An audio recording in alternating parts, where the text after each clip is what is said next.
thank you very much. It's great to see so many people here this morning and for joining us to hear from three amazing speakers this morning. We have a really interesting panel and just some really interesting insights and learnings from them, their own personal journeys of leading cultural change for transformation and growth in businesses.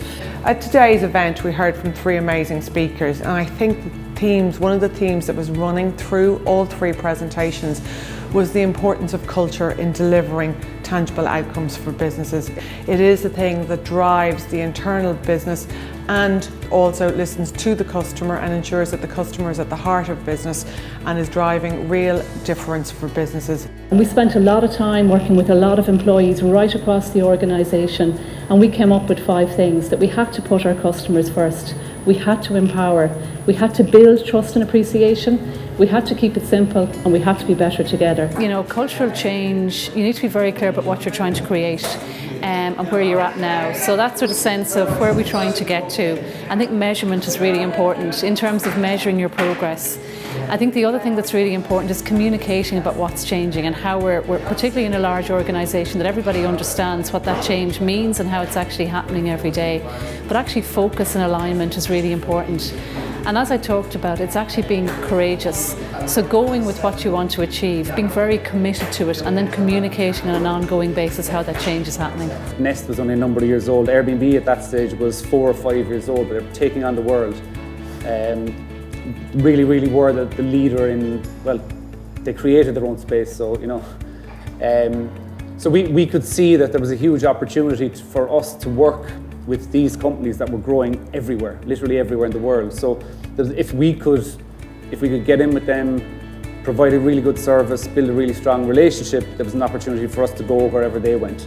Culture is a very important part of any business. I know in our business in Voxpro, our business has changed dramatically in the last few years, and culture has played a huge part in that. Cultural change doesn't happen in a vacuum.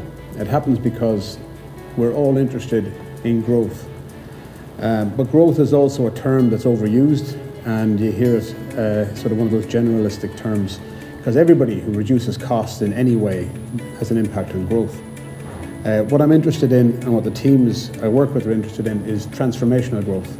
The key insight from today's event for me, from 3 excellent speakers, was that all 3 of them agreed that cultural change doesn't happen in a vacuum.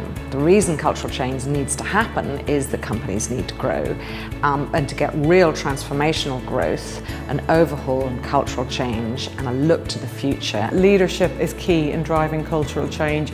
It has to be owned within the business, but it also has to be owned and driven across the business. You can sprinkle magic fairy dust onto your business, so you can take a business that is perceived as something quite traditional, something quite tame, and transform it exponentially and give it a global boost by simply living and breathing your big dreams and your brand values that you've set for the entire, for your internal audience as well as your external audience. And that to me was inspirational.